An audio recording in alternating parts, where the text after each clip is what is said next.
बच्चों, आज हम अपनी पाठ्य पुस्तक हिंदी व्याकरण एवं रचना के अंतर्गत भाषा, पहला चैप्टर है भाषा एवं व्याकरण, अर्थात लैंग्वेज और एंड ग्रामर।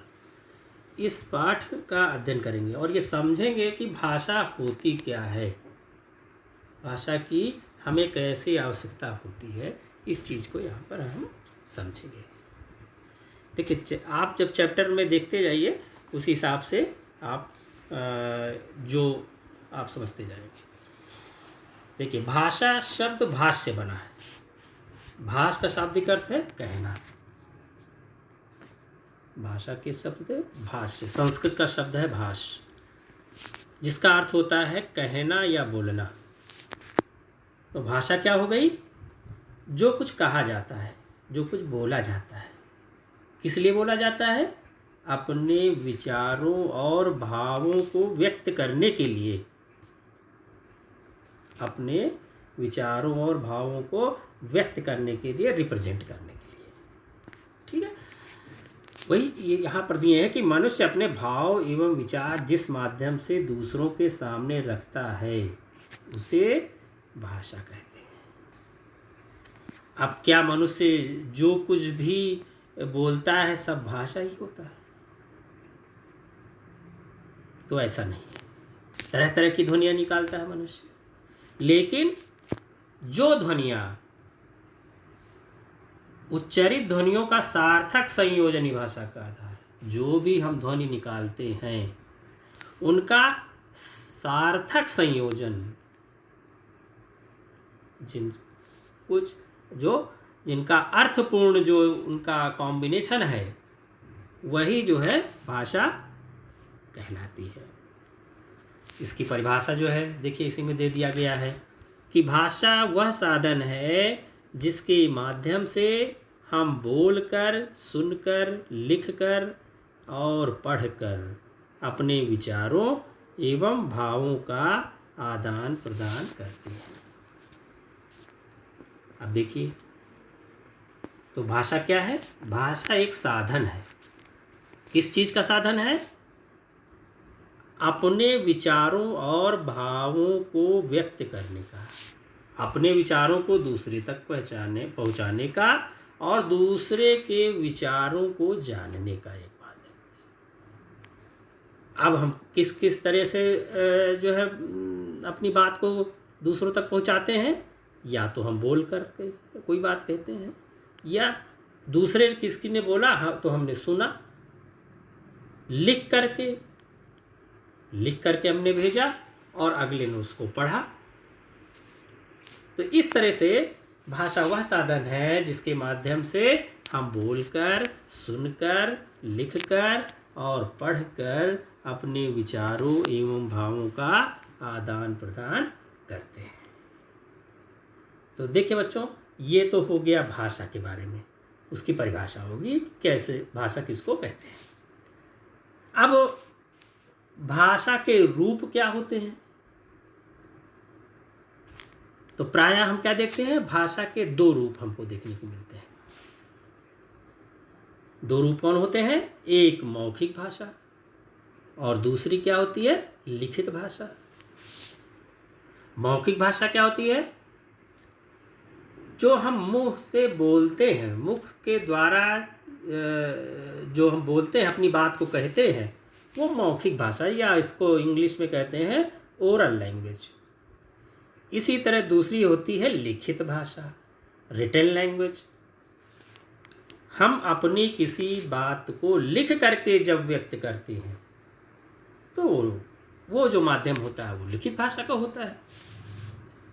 तो बच्चों, भाषा के ये दो रूप होते हैं, मौखिक भाषा और लिखित भाषा। अब मौखिक भाषा के कौन कौन से उदाहरण हो सकते हैं ये हमको जानना है। तो उदाहरण कौन कौन से हो सकते हैं? आपसी वार्तालाप, हम आपस में जो बातचीत करते हैं, ये मौखिक भाषा का एक रूप है। कहानी कहना, कविता पढ़ना, समाचार वाचन, जब समाचार हम सुनते हैं, और ये सब किस चीज़ के उदाहरण हैं? मौखिक भाषा के उदाहरण है, बोल करके जो बात हम कहते हैं या सुनते हैं। और इस समय अगर आधुनिक युग में कहा जाए तो क्या है, मोबाइल से जब हम बातचीत करते हैं तो ये भी एक मौखिक भाषा का ही उदाहरण है। तो बच्चों ये हो गए कुछ उदाहरण मौखिक भाषा के। अब दूसरा जो रूप आता है भाषा का वो आता है लिखित भाषा। लिखित भाषा अर्थात रिटन लैंग्वेज, लिख करके अपनी बात को दूसरे तक पहुंचाना और दूसरे की बात लिखित रूप में हमारे पास आए और उसको समझना, ये लिखित भाषा के रूप में आता है। जैसे कि हम पत्र किसी को लिखते हैं, पत्र लेखन हो गया। साहित्य रचना, कोई कविता लिख रहे हैं या कोई कहानी लिख रहे हैं या निबंध लिख रहे हैं, या समाचार पत्र जो हमारे घर में आते हैं, सुबह आकर आता है, डाल जाता है, उसको हम पढ़ते हैं। ये उदाहरण किस चीज़ के हैं? लिखित भाषा के उदाहरण हैं। अब इसी चीज़ का जो नया वर्जन है आज के समय में, मोबाइल, क्योंकि घर घर है और सबके पास मोबाइल है। मोबाइल में हम देखते हैं जो हम तरह तरह से मैसेज लिख लिख करके जो भेजते हैं, वो सब जो है भी लिखित भाषा का ही एक रूप है। तो बच्चों ये हो गए दो तरह के मौखिक भाषा और लिखित भाषा के उदाहरण हो गए। अब देखिए एक आगे इसमें जो दिया गया है कि बोली और उपभाषा। ये अक्सर बात होती है कि भाषा क्या है और बोली क्या है। बोली किसे कहते हैं? बोली भी एक भाषा ही है। अंतर केवल कितना है कि वो भाषा का क्षेत्रीय रूप होता है। क्षेत्रीय रूप अर्थात किसी खास रीजन में जो बोली जाती है, जो प्रायः बोलने में ही प्रयुक्त होती है, लिखित रूप में उसका उतना प्रयोग नहीं होता है, उसे हम बोली कहते हैं या डायलेक्ट कहते हैं। जैसे कि ब्रज है हमारे देश में, हमारे हिंदी क्षेत्र में, जैसे ब्रज है, भोजपुरी है, अवधी है, हरियाणवी है, बुंदेलखंडी है, छत्तीसगढ़ी है, पघेली है, व खड़ी बोली है। ये हिंदी की 8 प्रमुख बोलियां मानी जाती हैं।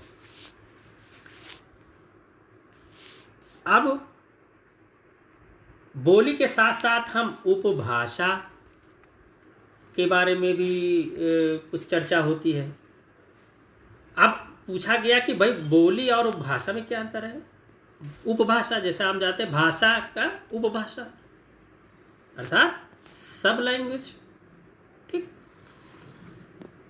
उपभाषा वो भाषा होती है या बोली का वो रूप होता है जिसमें कि कुछ मात्रा में साहित्य की रचना की जाती है और वो बोली से बड़े क्षेत्र में प्रयोग की जाती है। ऐसी बोली को हम उपभाषा कहते हैं। जैसे कि उदाहरण के लिए है कि हिंदी क्षेत्र में क्या है, पश्चिमी हिंदी, पूर्वी हिंदी, पहाड़ी हिंदी, ये सब क्या है, उपभाषा कही जाती हैं या सब लैंग्वेज कही जाती है। ठीक है बच्चों, ये तो हो गई भाषा की बात, बोली की और उपभाषा की बात। अब बात हिंदी की है। हिंदी हमारी राजभाषा है। राजभाषा अर्थात ऑफिशियल लैंग्वेज है, हमारे देश की ऑफिशियल लैंग्वेज मानी गई है। हिंदी को हमने माना है और जिसको कि 14 सितंबर 1949 को हिंदी को संविधान में राजभाषा का दर्जा दिया गया। इसलिए हम क्या करते हैं, हर एक साल जो है 14 सितंबर को हिंदी दिवस या राजभाषा दिवस के रूप में इस दिन को हम मनाते हैं। अब भाषा से संबंधित जो हमारा अनुच्छेद है, आर्टिकल है संविधान का, वो है 343, जिसमें जो है भारत देश की या इंडियन यूनियन की जो राजभाषा है वो हिंदी मानी गई है और उसकी लिपि जो है क्या है, देवनागरी लिपि है। इसके अलावा हमारे संविधान में 8वीं अनुसूची है। भाषाएं तो हमारे देश में बहुत सारी हैं, लेकिन संविधान ने कुल 22 भाषाओं को मान्यता दी है। ये 22 भाषाएं कौन सी हैं? असमिया, उड़िया, उर्दू, कन्नड़, कश्मीरी, कोंकणी, गुजराती, डोगरी, तमिल, तेलुगु, नेपाली, पंजाबी, बांग्ला, बोडो, मणिपुरी, मराठी, मलयालम, मैथिली, संथाली, संस्कृत, सिंधी और हिंदी। ये कुल 22 भाषाएं जो है हमारे संविधान में इनकी ये रखी गई हैं, जिनको संविधान ने मान्यता दिया है। अब देखिए, हिंदी जो है वो राजभाषा के रूप में स्थापित है। साथ में हमारी ये अन्य जो है भारतीय भाषाएं भी दे रखी है। अब किसी भी भाषा के कई रूप हो सकते हैं। प्रचलित रूप अलग होता है और मानक रूप अलग हो सकता है। जैसे हमारी हिंदी है, क्योंकि हिंदी का क्षेत्र बहुत बड़ा है, तो निश्चित रूप से क्षेत्रीय प्रभाव आना स्वाभाविक है। तो हिंदी के अलग अलग क्षेत्रों में, अलग अलग प्रदेशों में कुछ भिन्नता आ जाती है। इसलिए हिंदी का एक मानक रूप बनाया गया, उसको एक स्टैंडर्ड लैंग्वेज का रूप दिया गया कि जो शब्द, कुछ ऐसे शब्द हैं जिनका हम कई तरह से अलग अलग प्रयोग करते हैं। तो हमारे जो विद्वानों ने या और गवर्नमेंट ने, सरकार ने हिंदी को एक मानक रूप दिया गया। तो मानक भाषा क्या होती है? सरकारी स्तर पर किसी भाषा को एक स्टैंडर्ड रूप देना जो है वो मानक भाषा कहलाती है। जैसे कि देखिए, हमारे इस पुस्तक में दे रखा है कि कई शब्दों का प्रयोग यहाँ दिखाया गया है कि जैसे मंदिर है, मंदिर में जो है आधा ना का भी प्रयोग होता है, लेकिन उसका जो मानक रूप जब बनाया गया तो उस माँ के ऊपर बिंदी रख करके उसको बना दिया गया। इसी तरह गई शब्द है, या में बड़ी की मात्रा है, लेकिन जब मानक रूप इसका बनाया गया तो उसको केवल ई कर दिया, बड़ी ई कर दिया गया। वो इसलिए कि आप प्रश्न तो उठते हैं कि आखिर ये क्यों किया गया। इसलिए करना पड़ा क्योंकि कुछ लोग इस मतलब अलग अलग तरीके से अगर लिखेंगे तो कुछ लोगों को समझने में भी कठिनाई होगी, क्योंकि जो हिंदी है वो केवल एक क्षेत्र में तो सीमित है नहीं, वो तो पूरे देश में फैली हुई है। इसलिए जब एक रूप रहेगी तो किसी दूसरे क्षेत्र में का व्यक्ति जो है उसको आसानी से समझ लेगा। देखिए, इसमें कई मानक रूप और अमानक रूप दिए गए हैं।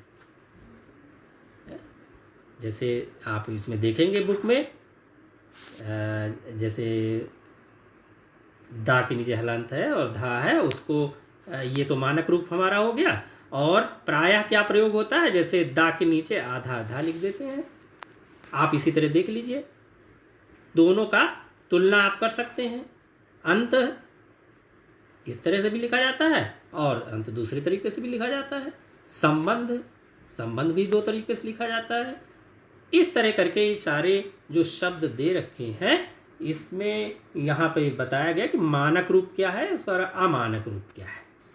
ठीक है, तो बच्चों आज हमने भाषा के बारे में आपको बताया कि भाषा किसे कहते हैं, भाषा के रूप कौन कौन से होते हैं, बोली और उपभाषा में अंतर क्या होता है, राजभाषा हिंदी कैसे बनी और साथ में कितनी भारतीय भाषाओं को संविधान में स्थान दिया गया, हिंदी का मानकीकरण कैसे किया गया। इन सब बातों को हमने आज अपने इस पाठ में जाना। आगे इसी तरह व्याकरण में हम और नया टॉपिक लेकर के अगले एपिसोड में फिर आएंगे। तब तक के लिए आप लोग इसको बराबर पढ़ते रहिए और समझते रहिए।